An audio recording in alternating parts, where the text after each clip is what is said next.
Malapit nang ilabas sa publiko ang listahan ng mga showbiz personalities na umano'y sangkot sa iligal na droga. Ayon kay PCO Assistant Secretary for Policy and Legislative Affairs, Christian Ablan, sa ngayon ay bine-verify pa ng pamahalaan ang naturang listahan.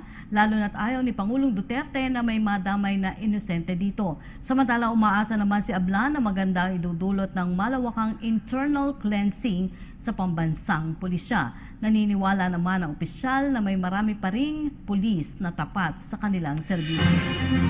Suportado ni Pangulong Duterte ang pagsasara ng Department of Environment and Natural Resources sa mahigit 20 mining firms sa bansa. Si Julius Desamboron sa report.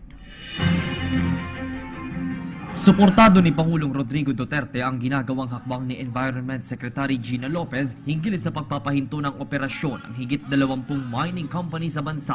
Batay kasi sa naunang press conference ni Secretary Lopez, kanyang inihayag ang pagpapasara ng 21 mining firms sa bansa dahil sa indiscriminate mining. Ilan lang sa mga kumpanyang mahaharap sa closure ang Benguet Corporation Nickel Mines Incorporated, Ermine Minerals, LNL Mining at Zambales Diversified Metal Corporation. Meron ding ipinasarang mining firm sa Eastern Samar, Dinagat Islands at Surigao del Norte. Dagdag pa ng kalihim ng DENR, buhay kasi ng mga kababayan nating apektado ang nakasalalay at dapat isaalang-alang. And there was never a time that I called her to slow down a little bit because on one hand is the strict implementation of the mining laws. She should passionate about not about the mining laws, but about the little man on the land tilling. And she's very adamant. Today she's insisting on the closure of so many. Pinuri din ng punong ehekutibo si Lopez dahil sa ginagampanan nito ng tama ang kanyang tungkulin maging sa mga pro-poor policies nito. And I support her. She's a pro-people, pro-poor policies that I said when I took her in, you can have your way, just be fair and make it legal. That's about the only standard that we follow. What is legal and what is fair. Hanggang dyan lang tayo. Para sa PTV News, Julius Desamboron, Davao City. Nakatakdang maghain ng petisyon sa Kamara ang isang grupo kaugnay sa pagbabalik sa dati ng pangalan ng Ninoy Aquino International Airport sa Manila International Airport. Muli si Jarky Miranda. Ihahain na sa Kamara ang muling pagsasabalik ng pangalang Ninoy Aquino International Airport sa Manila International Airport ngayong Pebrero. Well, ang petition na ito has already reached about 9 million sa social media, no? And there are about in just one page, ano, yung Boses o OFW. Doon lang nasa mga 4.2 million na. Marami na kami nakausap ng mga congressman, ano, and sila ay sang-ayon dito sa petition na ito at kanila itong susuportahan pagka naihain na namin. Meron lang kaming target na siguro by February 15 or second week of February namin ihahain ito sa kanila. Inilabas din ng abogado ang dahilan kung bakit dapat nampaltan ang pangalan ng paliparan. Hindi ito dumaan sa 10 taon dahil nung namatay si Ninoy 1983, 1987 pinalitan na nila ang pangalan ng airport. Hindi sila sumunod doon sa 10 years prescriptive period. Unang-una, yung Jabida Massacre na ginawa niyang isang kasinungalingan. Pangalawa, si Ninoy ang nag-facilitate ng meeting between Bernabe Buscaino and Joe Masison upang maitatag ang New People's Army. At pangatlo, bakit na noong meeting di avance ng Plaza Miranda ng Liberal Party noong 1971, tanging kaisa-isa lamang na si Ninoy ang wala doon sa entablado. Samantalang siya ang pinakasikat na at frontrunner na kandidato bilang senador, pero siya lamang ang wala. Siya pa ang Secretary General ng Liberal Party. Dagdag pa ng abogado na dapat na rin ipademonetize ang 500 peso bill. Sinadya nila yan yung pag-i-indoctrinate ang mga tao, i-brainwash, lumuhin na si Ninoy ay bayani. At palutangin yung pangalan ni Aquino upang sa mga eleksyon, kahit ang isang aso gamitan mo ng tao at pangalanan ng Aquino ay boboto. Ang dahilan lamang, kaya siya ibinoto, ay dahil anak siya ni Ninoy. Wala naman sa ibang kwalifikasyon. Para sa PTV News, Jarky Miranda. Binisita ni Pangulong Rodrigo Duterte ang burol ng nasawing sundalo na si 2nd Lieutenant Miguel Alejo sa Panacan, Davao City. Si Alejo ang sundalong nasawi sa isang enkwentro sa Manay, Davao Oriental nitong nagdaang Miyerkules. Mula sa Davao City, may report ang aming kasamang si Julius Disamboron live. Yes, Rocky, magandang gabi. Kahit nga naging busy ang schedule ni Pangulong Rodrigo Duterte nitong Biyernes, ay bumisita pa din ito sa burol ni 2nd Lieutenant Miguel Victor Alejo. Siya po yung sundalo na napatay po sa engkwentro sa pagitan ng New People's Army sa Davao Oriental. Narito ang report.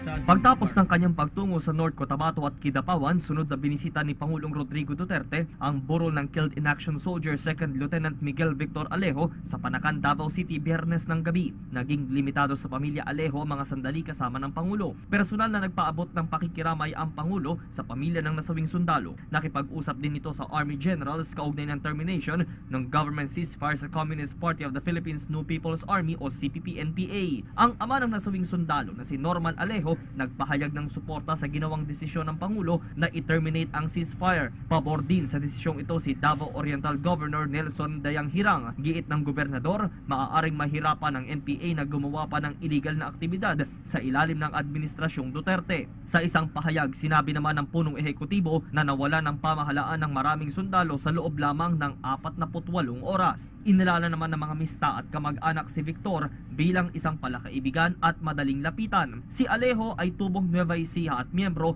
ng Philippine Military Academy Sinaglahi Class of 2015. Nananatili namang matatag ang naiwang nobya ni Alejo na si Pinky Agaid. Muli niyang sinariwa ang mga sandali kasama ng minamahal, lalo't pinaplano na pala nila ang magpakasal. Daw sinasabi niya noon na talagang kasama yan sa trabaho namin, kasama yan sa sinumpaan naming trabaho.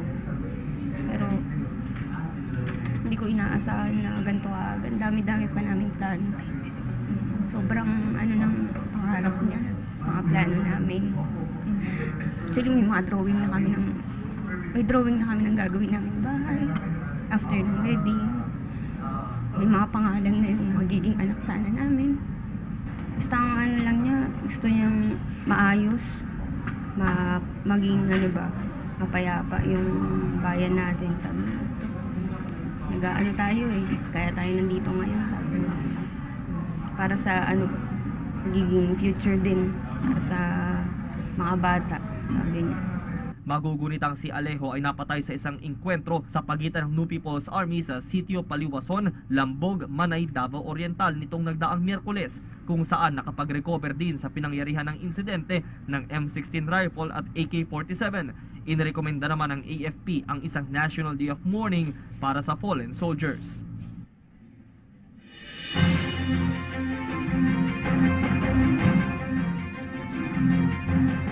Marami alam mo doon sa nakuha pa nating ulat matapos yung naging pagbisita ni Pangulong Duterte kagabi ay agad nang dinala yung mga labi ni 2nd Lieutenant Alejo dyan sa Calacang, Maynila. Yan ang pinakahuling ulat mula dito sa Davao del Norte para sa PTV News. Julius Disamboron. Maraming salamat, Julius Disamboron. Ibinida ni Pangulong Duterte ang pagiging epektibo ng Sumbungan ng Bayan Hotline na 8888. Ayon sa Pangulo, isa ito sa mahakbang ng pamahalaan upang labanan ng korupsyon. Samantala sa kanya namang pagdalo sa Water Districts Convention sa Davao City, muli nitong nilinaw ang kanyang mainit na pahayag sa Simbahang Katolika. Si Julius Disamboron sa report. Nilinaw ni Pangulong Rodrigo Duterte ang mga nauna niyang patutsada o komento sa Simbahang Katoliko at sa ilang pari at obispo nito. Sa kanyang pagdalo sa Philippine Association of Water Districts sa Davao City, sinabi ng Pangulo na ang mga pahayag ay batay na din sa inilathalang libro gaya ng isinulat ni Ares Rufo. This is the book. It portrays a priest sa likod, katalikod. Altar of Secrets. I'll give you one if you want. By Ares Rufo. with introduction ni Marites Bitog, sex, politics, and money in the Philippine Catholic Church. Now, basahin ninyo. And if you think na binastos ko ang simbahang Katoliko, tell me after reading the book. And if majority of you in this room says that I was wrong, I will resign.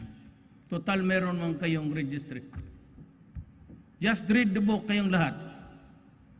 Tapos you write me, all of you. Itong listahan man ninyo nga nandito who are present. Write me and we will have a plebiscite and I will resign. I give you my commitment now. Sa usapin naman ng tunay na pagbabago, sinabi pa ng Pangulo na mananatiling tapat, malinis at walang korupsyon ng kanyang administrasyon. Ang kanyang mga ginawang aksyon ay ayon lamang daw sa sinumpaan niyang tungkulin para sa bayan. Ibinida din ng Pangulo ang government hotline na 8888. Hinikayat ng Pangulo ang sambayanan na isumbong sa numerong ito ang mabagal na serbisyo ng isang ahensya ng gobyerno o di kaya masasaksihang anomalya. Ito ngayon ang nagsisilbing sumbungan ng bayan. There will be no corruption in the government. Not ever, ever, ever. I would just want to give the Filipino a respite of about 6 years. Then try to build. They say that the economy is good. Para sa PTV News, Julius Desambron, Davao City. Once again, President Rodrigo Roa Duterte.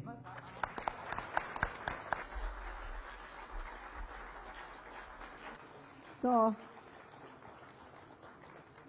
in spite of your busy schedule to be here, from here on,